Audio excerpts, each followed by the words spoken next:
Esta es una historia de cómo las mujeres VIH positivo de Malaui se organizaron para exigir acceso a medicamentos y tratamientos de calidad en el pico de la pandemia del VIH-Sida, y después de cómo utilizaron su poder colectivo para enfrentar una segunda pandemia, el COVID-19. Esta es una historia de cómo las mujeres han llevado la lucha por sus propios cuerpos hacia la esfera política y han ganado. Esta es una historia de innumerables adversidades. Esta es una historia de esperanza.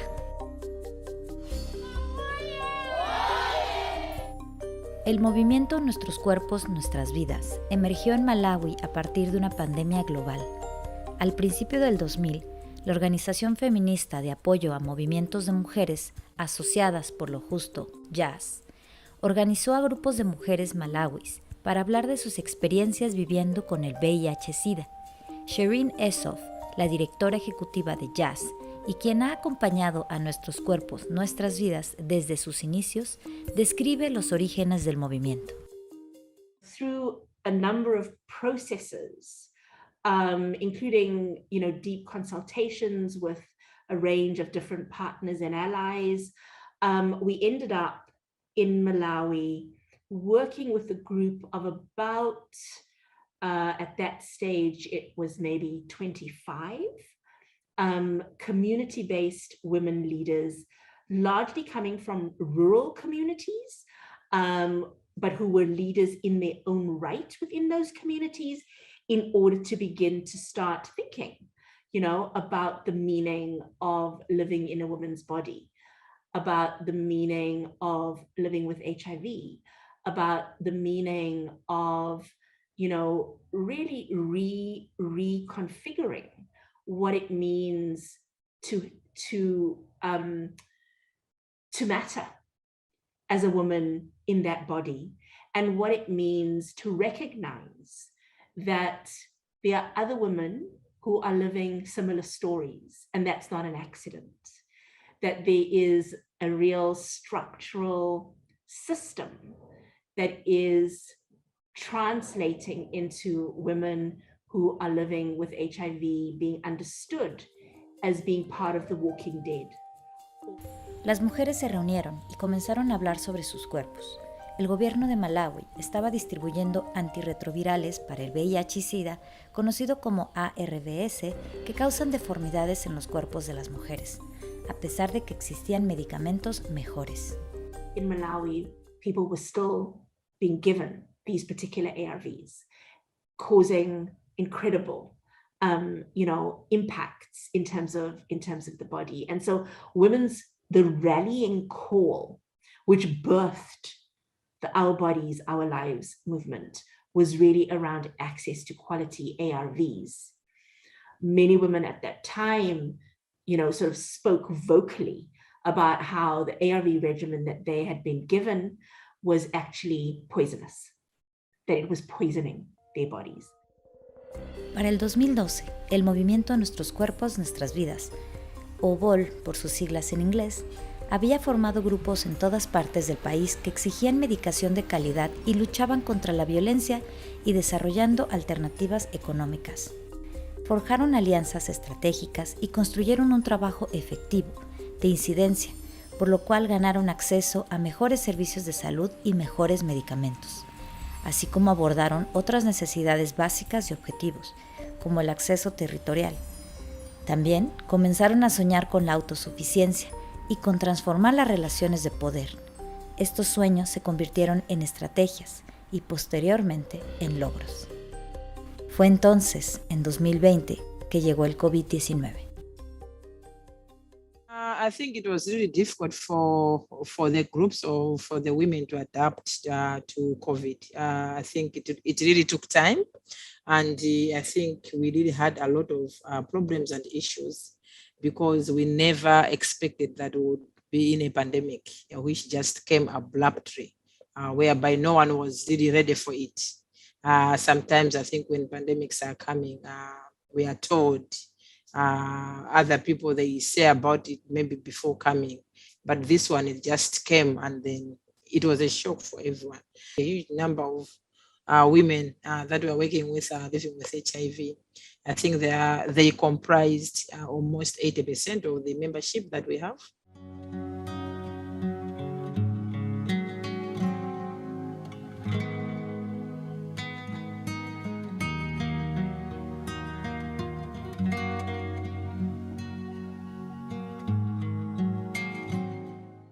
Yeah, so when they were visiting hospitals, the problem was it was a must or a policy to say if you're going anywhere, you have to put on a mask. Whether you're going to a market, you're just moving out your house, anywhere, it was a must to put on a mask. So if women go, if it's their time to collect medication or if they're just sick, if they don't have a mask, they were not attended to. So that was a big issue, and it was a big problem, which also caused a lot of havoc in women's bodies and lives. So it was really something that was really hard for us, and adapting to it really took time. And our organizing was a bit slowed down because of COVID. And I think it took time for us to really start now working on how we can do things better, because we now understood that COVID will be with us for a longer time. Because at first we thought that maybe it will just be a month or 2 months, then it will go. But we understood and said, okay, so this is staying with us, so we have to put in some strategies. So that's where now we started sitting down in our own hubs to say what else, how can we make sure that we adapt to this, and how can we work now, what styles should we put in place to make sure that we are still organizing, we are still building our movement and transforming the powers that are infringing on our rights. Sibomjile Chibwe Singini es líder y fundadora del movimiento Obol, del distrito de Masimba del norte de Malaui. Ella ahora trabaja fuera del Lilongwe, como coordinadora de Malaui en Asociadas por lo Justo Jazz. Viaja constantemente para visitar los grupos en todos los distritos. Miriam Muntali, una organizadora nacional de Obol, recuerda su primera reacción al COVID-19. When COVID struck, what came to my mind was a lot of fear, because there were a lot of myths that were surrounding the COVID-19 pandemic. Then I thought of my life. I thought of my mother, who is old and also sick. Then I thought of the Malawi nation. There were some other restrictions. And that time I was just staying at home. So because of that, I had a lot of unanswered questions in mind. But when it came to organizing, I thought of my fellow women to say, how are we going to survive? How are we going to get the art? And because if we don't do it and just stay idle, who's gonna do it? So when SIBO organized some meeting in the regions, because we have the regions, Central, Southern, and then Northern region, WhatsApp groups, SIBO thought for new innovative ways whereby we were able to discuss the ways on how are we going to cope in this situation. What are some of the issues that we are facing? So through those discussions, it was a relief to me, because women were able to open up and we were able to share different experiences from our districts and regions. And so because of that, we were also able to find some solutions that led to bringing hope. El COVID-19 amenazó con destruir los logros obtenidos con tanto esfuerzo de los grupos de Nuestros Cuerpos, Nuestras Vidas. Communities that were heavily impacted by HIV, I think, learned to think in terms of what is going to make us safer rather than what is going to make us safe. And that meant that you constantly had to make choices that allowed people to continue with some essential activities to life while minimizing risk. I say that because I think in the very, very early days of the COVID pandemic, there were interventions, including issues of social distancing, physical distancing, that in some contexts were just not possible because of how it is that our society is organized, because of how it is that money, you know, that class and race, right, operates. And so I think there was something about that very, very early on was something that was very, very upfront and center in terms of how it is that we think about harm reduction, you know, and not necessarily risk elimination, which I think is important. Verónica Banda, del distrito Michinji en Malaui Central, agrega a través de un intérprete. People struggled to find food because, you know, most of the people here in Malawi, we do work. It's hand to mouth. We work, then we buy food for that day. So there were no piecework for women, because a lot of women go out and then do work in homes as maids and all that. So a lot of people, they changed. A lot of mates, they said, with this COVID, we can't employ you. Please go and wait until the lockdown is done. So that also did contributed to poverty, and for them even to go to find food, or even to go to the market, or even to go to the hospital, they needed money, because all the transportation was also high because of the measures that were given that time, to say maybe on one chair you can just sit two people. So the cost was for you to pay for two other people that were not on that chair. Yeah, so that also caused a lot of havoc to women. Even schools were closed. So as a woman, you don't have anywhere to go and buy food. You don't have anywhere to go and sell your products that you have had maybe after your harvest. Pero las mujeres de Obol habían descubierto su propio poder individual y colectivo al organizarse para la prevención y el tratamiento del VIH-Sida, pues tuvieron que forjar alianzas con sectores poderosos. Supieron cómo apelar a los mandos que tomaban las decisiones y cómo expresar sus demandas. Las mujeres de Obol tomaron lo que habían aprendido de cómo construir un movimiento por y para las mujeres, viviendo con VIH-Sida, y lo aplicaron a la nueva pandemia. Juntas decidieron que necesitaban una respuesta al COVID que se enfocara en la necesidad más básica del cuerpo, la comida. Having a garden is core because our staple food in Malawi is maize. So because of that, the gardens are essential to our lives because that's the only way we can preserve food.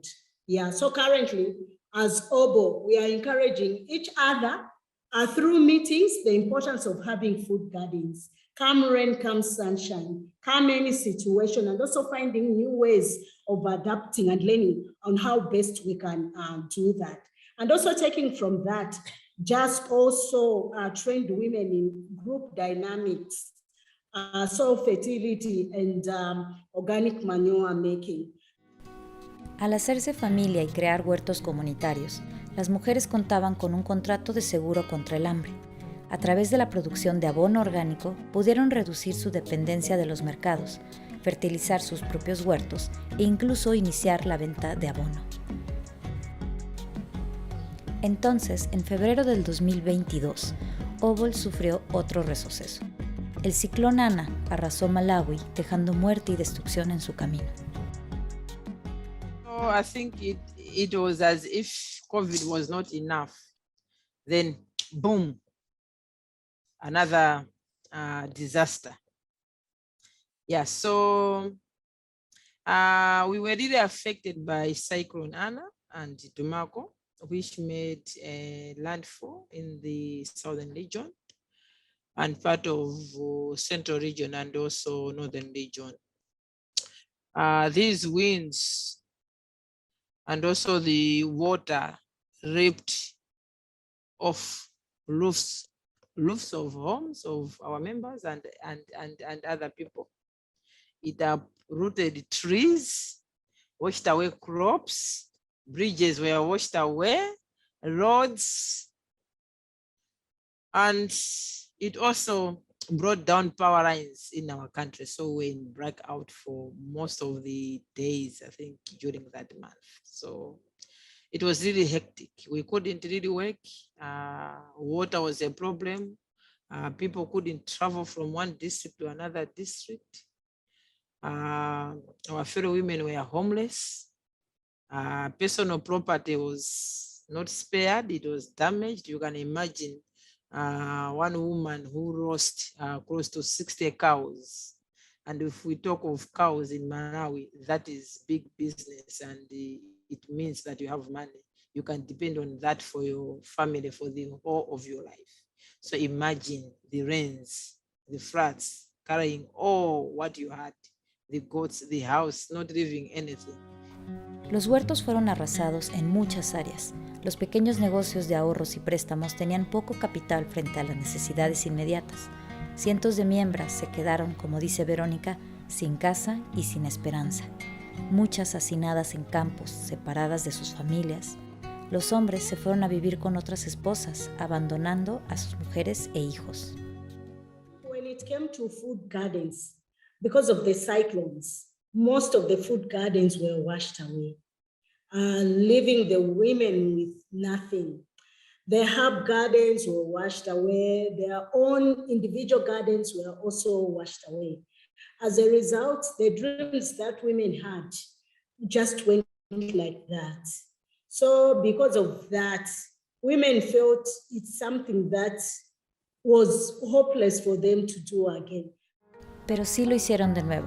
Sembraron nuevos huertos e iniciaron nuevos proyectos, incluyendo la siembra de árboles para frenar la erosión. Dorothy Mituwana, originaria de la región sur que sufrió mayores daños, menciona que otra de las maneras en las que el movimiento se recuperó de la tormenta fue el proyecto de criar y regalar entre ellas cabras. Posterior a la devastación de las tormentas, las mujeres de Obol tuvieron que buscar información y aliados en otro ámbito que afectaba sus vidas drásticamente, el cambio climático. We also discussed on this was that we should really start connecting with those organizations that are doing work in climate change environment, so that we should also have knowledge on how can we prepare ourselves to these disasters before they come. Yeah, so this is what we are doing. We have started arranging meetings with them. We want to learn more from them, and then if they have any officers in these districts, they will be also meeting with the OBO members to teach them on how prepared they can be for any disaster that may come. El movimiento Nuestros Cuerpos, Nuestras Vidas de Malaui ahora tiene 30 grupos en el país. Con sus miembros ya vacunadas, tienen reuniones presenciales de nuevo.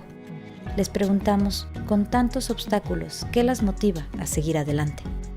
Like in the global movement, we are empowered and inspired. Like in my case, the skills that I've acquired right now, because I was such a kind of a person who was not even able to stand in the front of people, to speak and share something else. I was just like idle. Even being able to log into Zoom like this, it was something that was very difficult to me.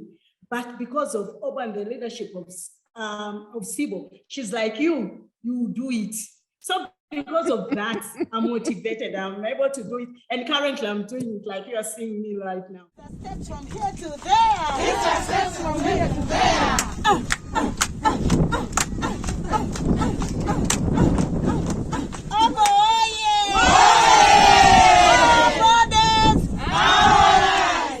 So because of that, even in other platforms, when even she's not there, we are able to do the work.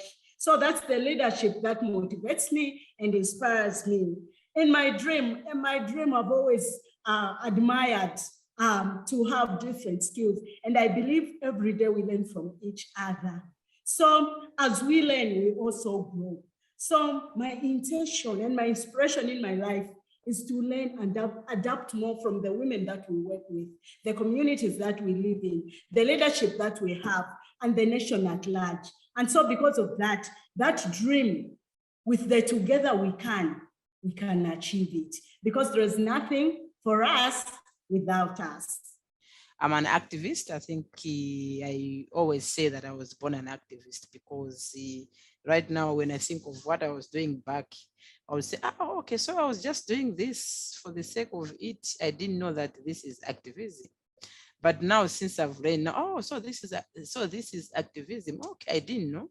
Yeah, so I think the passion that I have, the experiences that I've gone through, and also the experiences that I learned from my fellow women when we meet, it really motivates me.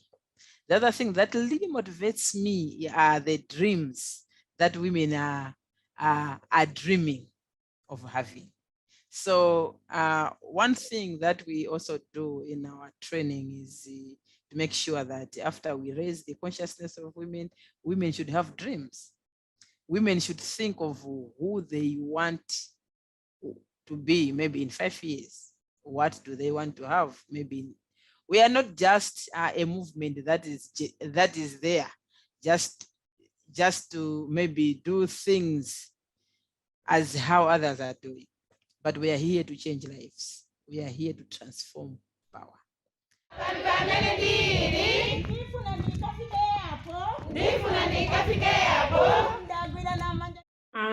My message to women and girls all over the world: we are all women.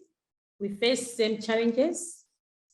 We have our leaders who are committed to save us, but they are not. We have good policies, but they're not protecting women and girls' rights. So let's wake up, stand up, speak out, and be able to be in decision-making where they are. Women also should be there. Because if we are not there, our concerns, our issues will not be done. So that by the end of the day, women and girls live a dignified life. Nothing for us without us. So women, let's wake up.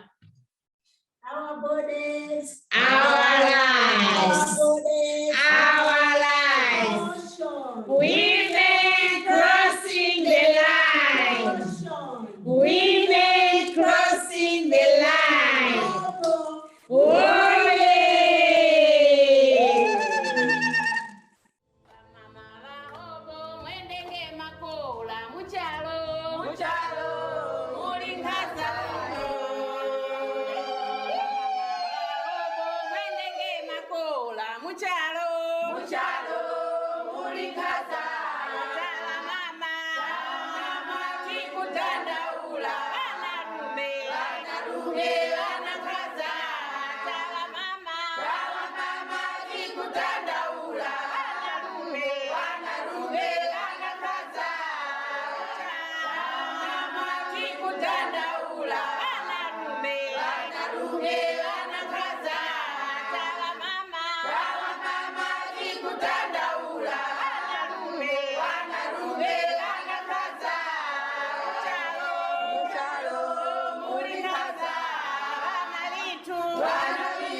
Muchalo.